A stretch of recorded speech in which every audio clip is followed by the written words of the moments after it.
as well as you did? I did, yeah. I think it was a lot harder from a lot earlier on than I was expecting tonight, but I was so committed to giving myself a chance, and I thought it's hard for me, it's hard for all the women, it's even hard for Faith, and I just kept reminding myself to stay in it. And I think I got to about 250 to go, and I could feel that Faith was starting to pull away, but I've been in that position many times. I was able to look at the back of her, and then I kind of felt Nelly coming up on the outside, and I was like, I'm not losing a medal, like I've worked so hard for it this year, so I was able to hold on in that last 20 meters or so. Was there a moment where you thought you might get Faith?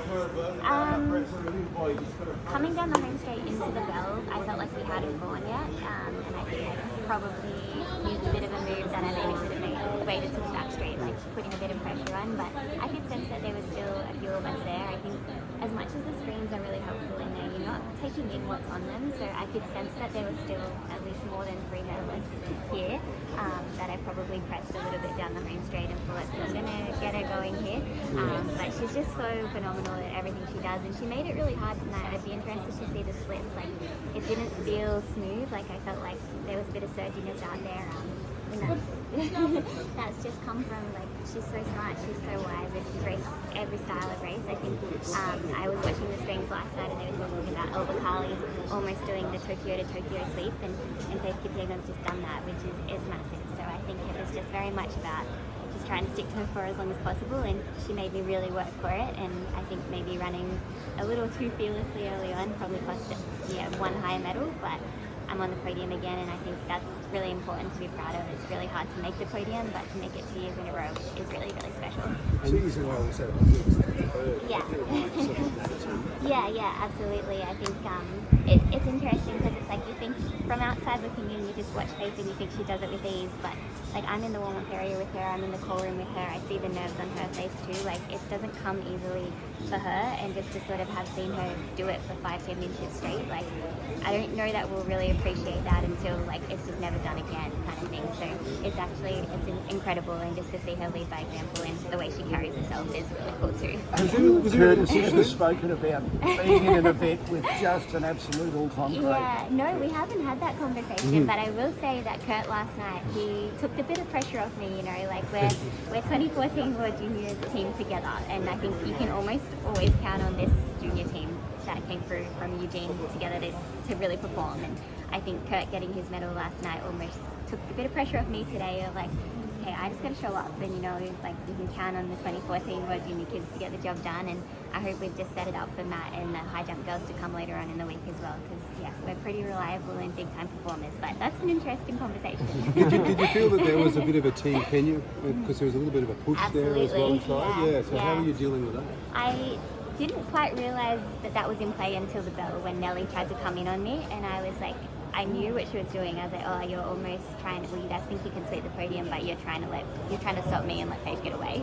So I had to get the elbow up a little bit and just hold my own there, but all credit to them, like they nearly did sweep that podium, which would have been huge. Like the women's 1500 could have been swept by like Kenya 1, 2, 3. Don't know when that would have been done. You might know, John.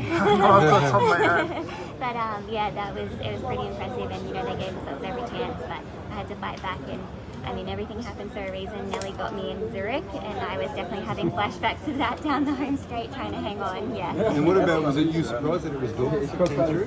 Yeah, absolutely. That's a big step. So I think, we've all had them. We've all had breakthroughs, and when you look at the list, I think Dorcas had been really consistent around that 4 flat 359 barrier, and that usually means there's a big one in there. But for her to execute it in the third round in very hot and humid conditions is incredibly impressive, and it's fun to be the underdog a little bit, and Dorcas definitely had that going for her this time, where she had nothing to lose, and you put yourself in it and you just keep putting yourself there, and it's going to happen. So yeah, she was awesome. Did you have those uncertainty about Australia dialogue recently? Is that getting straight? You've raced well so far, but do you think it's a critical moment? Yeah, it's certainly, I think the experience of that helped me tonight, absolutely. Like that straight in Zurich was a long way, and I learned a lot from it, and I knew kind of how to control myself and to talk myself through it tonight. I was tightening up bad, but I was like, okay, not like Zurich, you've got to relax, drop your shoulders, like I could talk myself through it. So yeah, I think in a hindsight, as much as Zurich was really weird for me, it definitely helped me tonight to hang on. Yeah. It was a pretty special sight out there. You know, Yeah.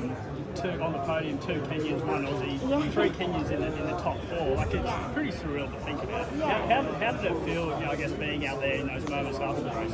Oh, it's everything. Like, I think they're the moments you dream of and the moments you work for. And I'm imagining the Kenyans have been in camp before they came here, imagining and sleeping the podium. So I think it's pretty cool to kind of upset that party and to just be the main, like, be a constant on the podium after last year as well. It's really cool. But yeah, it's just like when you share the podium with Faith, it's pretty incredible. But to also welcome a newcomer in Dorcas and of such a big breakthrough, like I've had a big breakthrough in the sport, and to sort of witness the next person having that. There's one every year, and it was really cool to kind of have that moment with her. I asked her if she thought she could do that, and she said, I did, but not tonight. So yeah, that's pretty special to just sort of see someone sort of coming into their own and to get to share that sort of taking that moment of elation in with them is really cool. How do you feel about the bronze? I'm really proud of the bronze. I think it's been a funky year for me, like a little bit less consistent than I normally am, and I think I've had to try some new things and some new racing styles in a way to sort of level up as an athlete, and I've gone away from my safety net of the way I usually race, but I think it's made me a bit more of a well-rounded athlete, and I've seen some massive inroads in training. I just haven't necessarily had a race that was like lights out like last year. So I think sometimes we pride ourselves so much on those races, but if I look at the entire year, there's been so much growth, and I think this bronze just represents so much of like just setting myself up for this next Olympic cycle and being more comfortable in any style of race has been a big step. But yeah, I'm really proud of the bronze. I'm proud of the way I raced, and I think having a big swing, I had to be content that it might throw a silver away. And all props to Dorcas, when you have a breakthrough like that, sometimes that's hard to anticipate as a competitor, to sort of see that sort of thing coming through. But yeah, I'm really proud of the fight that came behind the bronze this year. Do you feel any more worn down at this point in the season than previous years, given the Grand Slam track that you might have been racing harder earlier, or is it about the same? Did that not have an impact? What do you think? I don't think Grand Slam had an impact for me. Like I race a lot. I race often, and pretty much being an Australian, I'm used to racing pretty early. Like we have to race our trials, so I haven't quite raced as much as I normally would if I break it down and I went back and counted. I've probably raced a few less times this year than I normally would overall.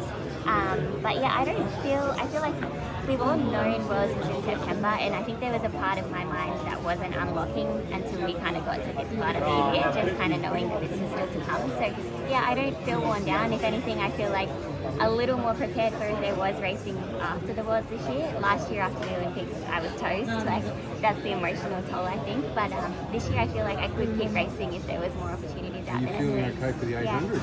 Yeah, yes, I'm excited about the 8. I mean, I wish in Paris the 15 had been in the front part of the program, and then I could have done a second event just to take in the atmosphere. So for me, that's what the 800 is about. It's like just see how far I can go with it and just to enjoy it. The 15 is business, it's my baby, but the 8 is a bit of a free swing and just go out and enjoy. So yeah, I'm excited. I do have more races. But yeah, I haven't thought too much about it. Anytime I bring it up to Dad, it's like Wednesday night, 6 p.m. we think about the 800. Like give yourself some time after the 15 to soak it in and just take some stuff away from it, and then we'll come back as an 800 runner on Thursday evening. Yeah. Do you feel as though Faith, in the coming years, she is beatable? Do you think there's any chance that? I mean, like she'll retire before you, but do you think there's any chance that you can break through for that main and global goal when she's still competing? I hope so. I think if I was Faith, I would stay in the event. Like she hasn't been beaten, so why would she move on? So I think she'll stick around as long as she's been dominant, and she still loves it. You can see the elation that comes out of her when she has these big moments. Like she still wants to be the best 1500 meter runner in the world. So I mean, we keep sharpening the tools. It's what I think about so much at training. It's a global gold. I don't necessarily think about beating Kipyegon, so to speak. I think almost I have a little too much respect for Faith to sort of think that way. But I do think about the gold absolutely, and when it comes down to the last reps and stuff, and knowing that these are the winning moves, like I do think about those moments. Yeah. Congratulations. Thank you.